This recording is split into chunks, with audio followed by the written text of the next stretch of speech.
What's going on, guys? I'm Eric Prince, the minority nomad, sitting here on the rooftop here of my condo here in the middle of Bangkok. And so I wanted to start this video before we get to the tour of my friend's beautiful condo. I just kind of wanted to come out of the gate and say this video is not designed to throw shade at any YouTuber or anybody who's making these luxury condo videos or these condo videos, right? The biggest reason that I wanted to make this video is I think a lot of people who are coming here, they don't know the market. They haven't been here, either they haven't actually lived in Bangkok long enough. A lot of people I see been here barely 6 months making these videos. And also, they don't live here. They live in Chiang Mai, they live in Pattaya, they live in Phuket. They don't actually live in Bangkok, so they don't know the market. I've lived in Bangkok for 7 years, and I know the market very, very well. And I just kind of wanted to give you guys a more realistic view of what luxury is considered here. Most of my audience is either American / United States and Canada or European in the UK, really the UK, Ireland, Scotland. And, oh, you gotta excuse me, sorry about that. I'm on a timer. Whoop. So, here in Bangkok, luxury is not measured the way it's measured in the West. Luxury here is measured in square meters, or meters or feet. It just depends on where you're from, right? For us, we use square feet here. They use meters here. And a lot of the places that I'm seeing being shown are small. They are very small by Western standards. They're, 40 square meters or 50 on the high end. To get to a Western perspective, you need to be up to at least 80 square meters. Like, you need to at least be at 80 and up. That means you have room, you have space, you have you can actually entertain people. But in a lot of condos that I'm being seen, you don't have the opportunity to entertain people, and you're going to get claustrophobic. Even if you're not a extroverted person, you have a lot of people over, and you decide to have a girlfriend or a boyfriend, it's not big enough for 2 people. One of my good friends lived in a 38 with his girlfriend and a dog. It was tight in there when I came over. So when you move to Bangkok, you're going to run into a lot of expats who've been here a while, or who work for companies like PepsiCo, the U.S. Embassy, BP, Facebook, major corporations. Here's the thing about these major corporations. A lot of the people who live here, these corporations pay for their accommodation. So I know for a fact the U.S. Embassy is giving them around $3,000 US for accommodation, which is why they all stay where they stay, which is like the building that you guys are going to see at the end of this video. It's one of those buildings that's so close to the U.S. Embassy, it has a lot of people working there. A good friend of mine lives right next to Benjikiti Park, and this tower is a 3-tower complex that's pretty much all Europeans who work at embassies and major corporations. So fast forward. One of the things I want to push back against is that you need an agent. You do not need an agent, and they kind of make your life simpler, a little bit. Websites like hipflat.com, which I'm going to give you guys a tour of after I get done running my mouth. Hipflat.com is probably the best resource that you have if you're not actually in Thailand, even if you're here. But it's one of the best resources you have to find out what the market is looking like right now. I would say if you want a good size, let's say 80 or up, you're going to spend around $1,000. Around $1,000, and this is assuming you're trying to be close to the BTS. You want to be in Saturn, Siloam, Sukhumvit area, Lumpini, Wireless, Ari, those areas, which are business arteries to different parts of the city. If you want to be in any of those areas, it's going to cost you around $1,000 to be anywhere about, let's say, 1,000 square feet in U.S. size. It's a decent size, 2-bedroom, 2-bath spot with an actual kitchen in it.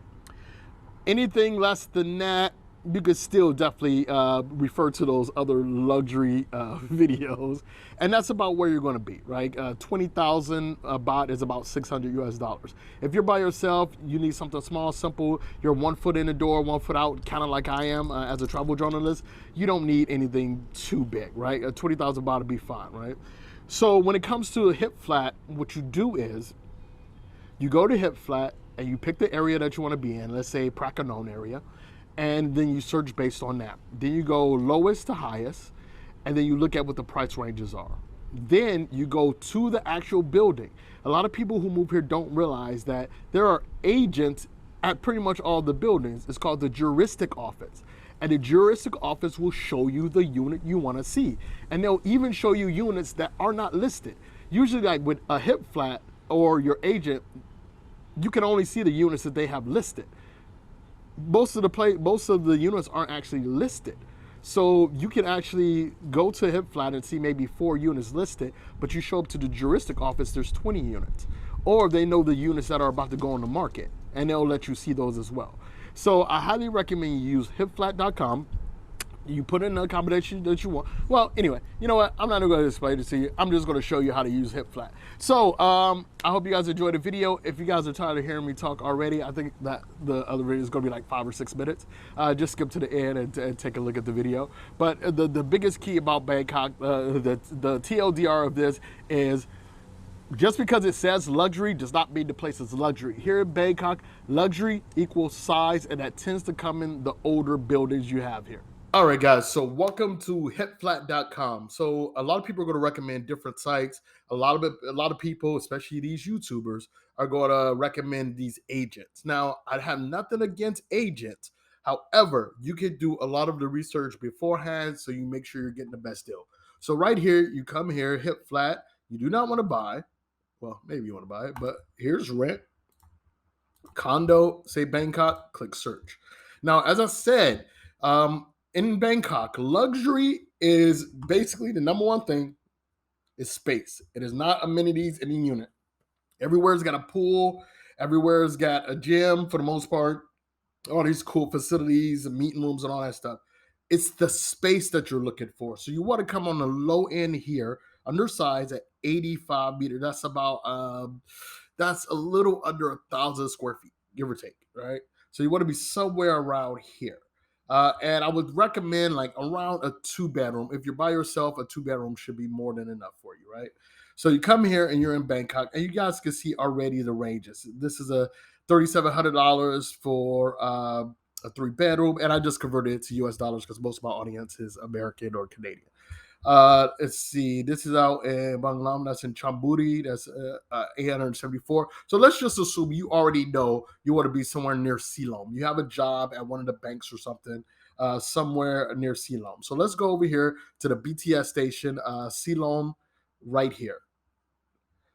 And this is what you're looking for. This is the range. Now I've seen a lot of people you could get it for 400, luxury condo for $400, $500, $600. Eh, kind of. Now these prices here, these are not the end price, definitive price. It's Bangkok. Everything's up for negotiation, right? But this is a good kind of starting point, and you know where they're coming from. So let's go here and look at the low to high. On the low end in that area is going to be $874. That's on the low end, right? And then over here, when you come in, usually most of these have actually pretty good photo galleries. And this is clearly unfurnished,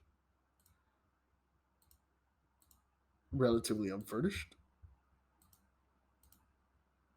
Right? You can see what you're getting, right? And this actually tells you, look here, where it is. So you could just go to Google Maps. Google Maps should have that hot. And then come over here. What's the name? Sator Gardens. Yeah. And type in Sator Gardens. Boom.